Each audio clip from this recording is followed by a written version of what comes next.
ahead and jump right in. We've got lots to cover. We're going to start with 2.1. So I've written some things down. Go ahead and take a moment to pause and check to make sure that you have everything that you need. The first thing we're going to talk about is a quadratic function. You'll usually see them in this form here. This is what we call vertex form. That's f of x equals a times x. Usually use minus, but I wrote a plus there, so we're going to deal with it. It's usually a subtraction sign, minus h squared plus k. The a represents any vertical stretch or shrink. Remember, that's a times f of x, right? Our h is our horizontal translation, so that's a f of x minus h.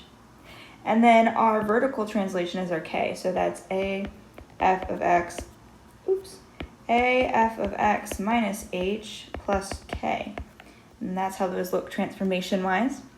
Parabola is just the shape of the graph that is formed by the quadratic function, so we'll have like a little smiley face or usually like a frowny face. The vertex of the parabola is the highest or lowest point. It also helps us find what's called the axis of symmetry, which we'll talk about soon. But that's going to be, along that line, that's going to be this point here, and we call that h comma k, which looks strikingly familiar to there. Vertex form, just like we talked about, this is vertex form. There's many other ways to describe a parabola or describe a quadratic function, but we're going to start with vertex form. So we should have these copied down. We did a couple of these in class, but also I have the notes posted online for horizontal and vertical translations. Remember, horizontal goes left and right. It will go left when we add h, and it will go right when we subtract h. Our vertical translations go up and down. And when we add h, we go up, and when we add k, we go up, and when we subtract k, we go down. On the back here, we have a reflection in the x-axis. That's when I multiply the entire function by a negative. So remember that our parent function is f of x equals x squared. If I do negative f of x, that's negative x squared.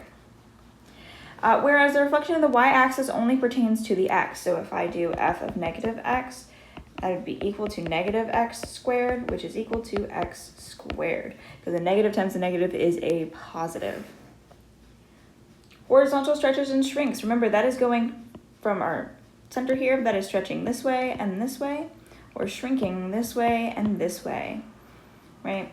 So this one looks like this. So when we are between 0 and 1, so any fraction or decimal really that's smaller than 1 but bigger than 0, we apply it to the entire inside of the function. So that would look like this. If I did f of b of x, there we go. That was not said correctly. F of b times x, that would be bx squared. So see, only on the inside. When it's a fraction that's less than 1, that's going to go ahead and stretch our parabola. Whereas when it is greater than 1, so it's like 2, 3, pi, it's going to go ahead and shrink it in. The other one is our vertical stretches or shrinks. And instead of squishing in this way or stretching out this way, instead they're going to stretch this way, or they're going to shrink this way.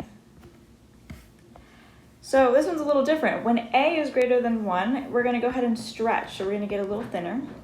And that would look like this. So a times f of x is equal to a times x squared.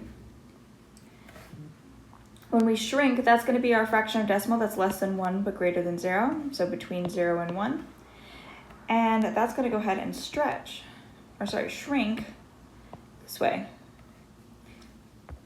So it's kind of like squashing a bug. When you squash a bug, it gets nice and flat.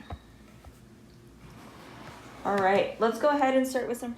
All right, let's go ahead and jump into this. Remember, if you see anything wrong, because I am not perfect, let me know, and then I'll make a correction to it as fast as I can, okay? First thing we're going to do is we're going to describe the transformation of the function. So we've been given our parent function here, and then we're going to go ahead and plot everything on the graphs, yeah? I already created my tables. If you want to go ahead and take a picture of this real quick or write this down preferably, that'd be great. The first thing we're going to do is we're going to go through all of the transformations that have been applied, and then we're going to go through each of the points, okay? So let's start with number 1. Remember that our parent function is f of x equals x squared, right? And in this case, we've gone ahead and added a k, right?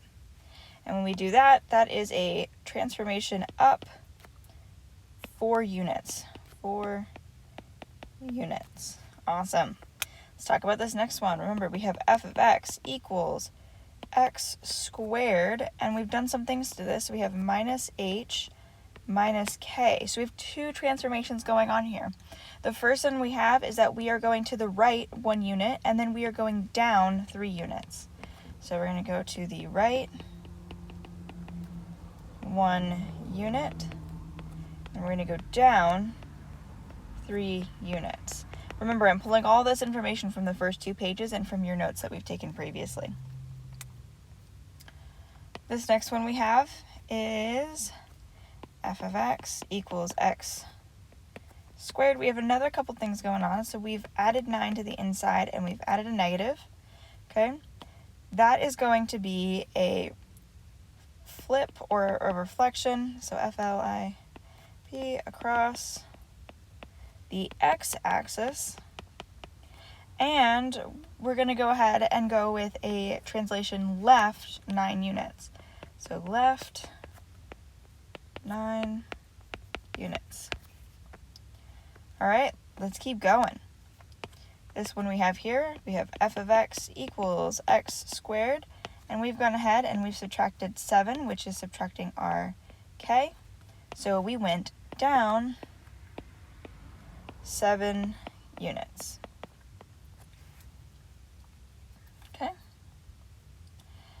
Over here, we have a couple things going on as well. We have f of x equals x squared. We've multiplied it by some a value, and we've also gone down k units. Okay. So that is going to be a vertical shrink by a factor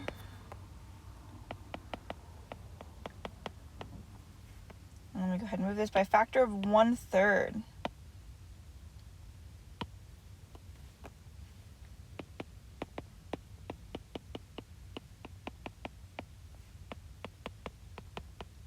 And we've gone down 6 units. Okay, and last but not least, we have this one here. So this one was f of x equals x squared. And we've multiplied by something on the inside by a 4, right? That's our b, and we've also made it negative on the inside. So this one is going to be, so let's look at our horizontal again. Our horizontal, when it's greater than 1, is a shrink. So this one is going to be a horizontal shrink. And this is where it gets a little tricky. By a factor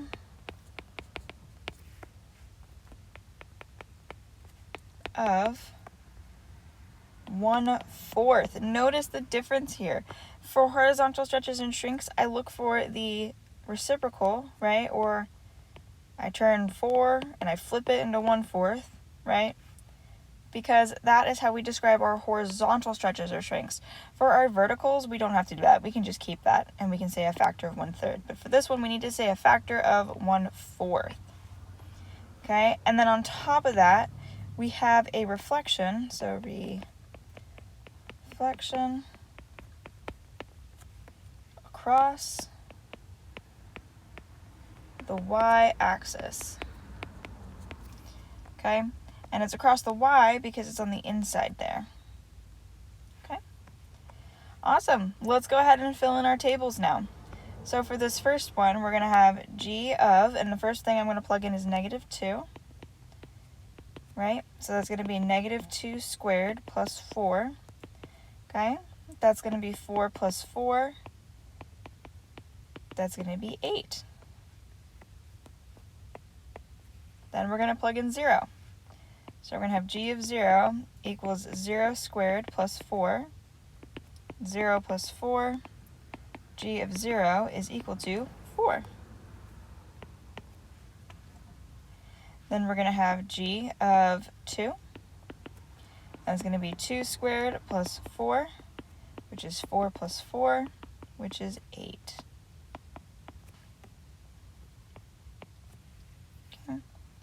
So then we're going to have negative 2, comma 8. So negative 2, 8. We're going to have 0, 4. And then we're going to have 2, 8. There we go. And you'll notice that this did go up from our origin of 0, 0 for a regular parent function. It did go up 8 units. Or sorry, 4 units. All right, let's go ahead and work on this one next. So I'm going to write this one and then erase it because we don't have a lot of room here. But we should have g of negative 2 is equal to negative 2 minus 1 squared minus 3. So that is going to be negative 3 squared minus 3, which is 9 minus 3, which is 6. Then we're going to go ahead and plug in 1.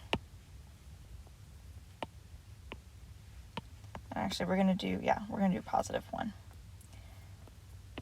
So 1 minus 1 is 0 squared minus 3, which is 0 minus 3, which is negative 3. Then we're going to go ahead and plug in 4.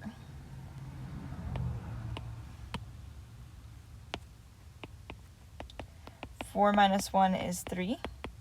3 squared is 9, minus 3 is 6. Okay. I'm going to go ahead and plot these points now. I'm going to start with negative 2 comma 6, so negative 2, 6. Then we have 1, negative 3, so these go by 2, so we have 1 right here, and then 2, negative 3 right there. Okay, and then we have 4 comma 6, right, which will be 4, 6. Awesome. All right, let's keep going. For this one here, this one is f, or we're going to use g here, g, and we're going to start with negative 12. So negative 12 equals negative 12 plus 9 squared. That's going to be 3, so I'm going to have negative 3 squared, which will give us negative times 9, which is negative 9.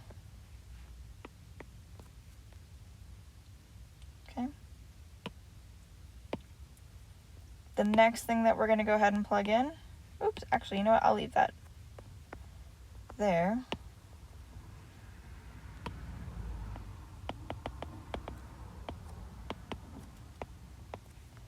Let's go ahead and do negative 9. So negative 9 plus 9 squared, that's going to be 0 squared is 0. Oops. And then we're going to plug in negative 6, so we'll have negative 6 equals negative 6 plus 9 squared. Don't forget my negative out there. That's going to end up being a 3 squared, which is going to be a negative 9 once more.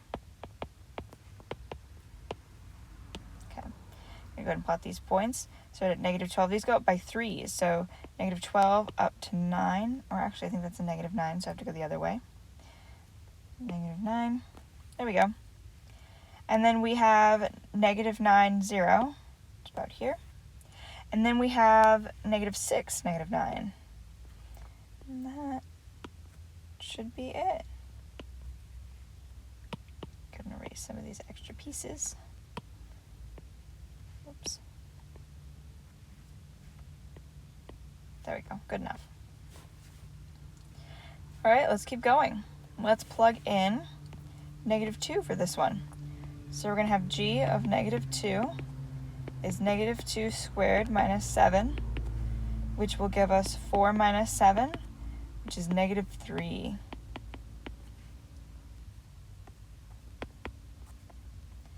Okay, we're going to go ahead and plug in 0. So if I do g of 0, that's 0 squared minus 7. That is going to give us 0 minus 7, So we will get negative 7. Then we're going to plug in 2, so g of 2 equals 2 squared minus 7.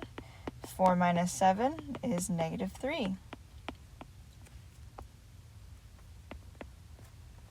going to go ahead and plot our points in. So we have negative 2, comma 3. Oh, negative 2, comma negative 3. My bad. 0, comma negative 7. And then 2, comma negative 3. Oops. Go this way.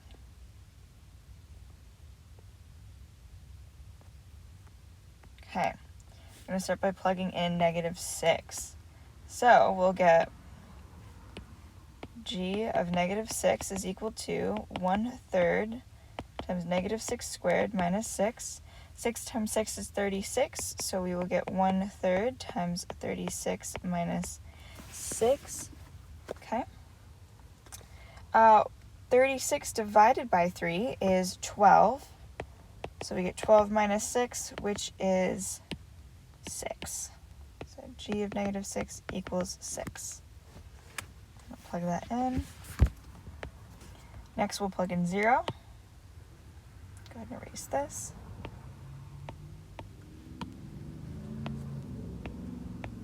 So this will just leave us with 1/3 times 0 minus 6, because 0 times 0 is 0.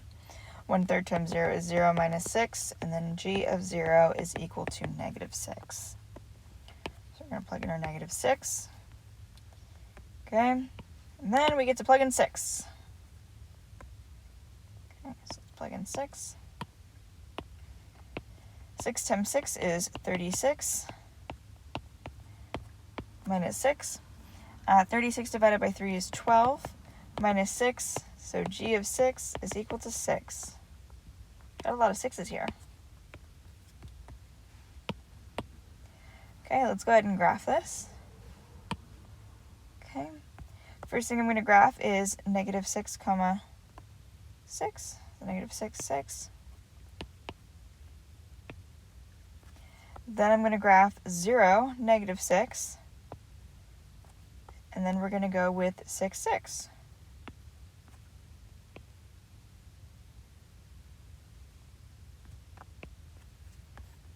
Okay.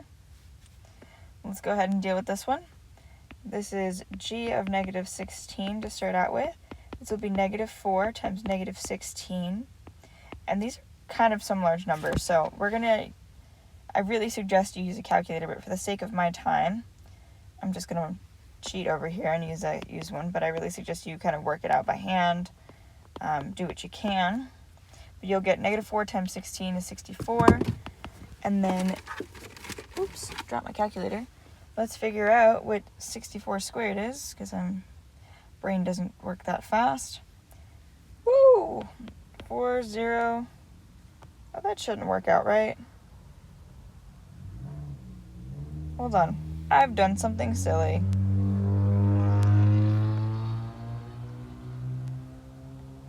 Let's change these numbers, because I don't like the way these numbers look. Why did I pick such large numbers? Well, there's always one. Let's go with 2 times 4 is 8 times 8 is 64. That's too large.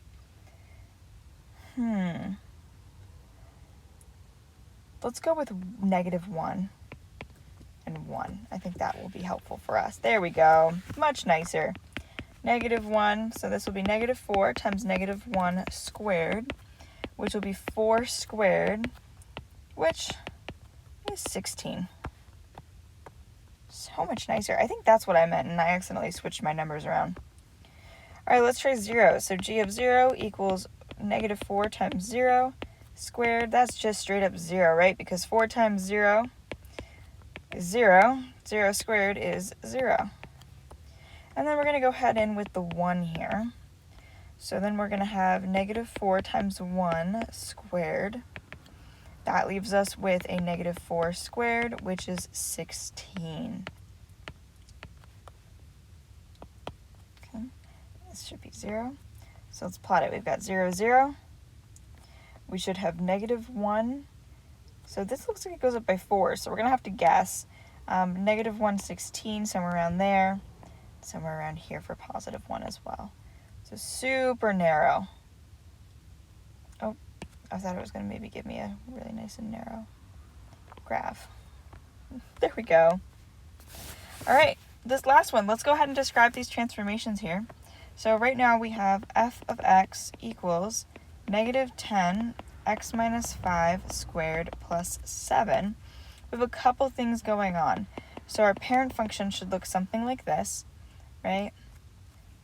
But actually, no, let's go off of the vertex form. Vertex form minus h squared plus k looks like this, right? So I know that my a is negative 10, right? I know that my h is 5. Remember, because we're going to go with the positive version. If it's positive 5, then we have to go with negative 5. And then my k is 7. So remember that if a is negative, we've had a horizontal, or we've had a flip over the x-axis. So this one is a flip over x-axis. And remember, this is on my notes page. And then we have a vertical stretch by a factor of 10. Awesome. And then we're going to have h, right? H is our translation, 5 units to the left, and our k is going to be up 7 units. Okay, and then we need to identify the vertex. That's the second part here. And my vertex, remember, is my h comma k, which is going to be our 5, 7. Awesome.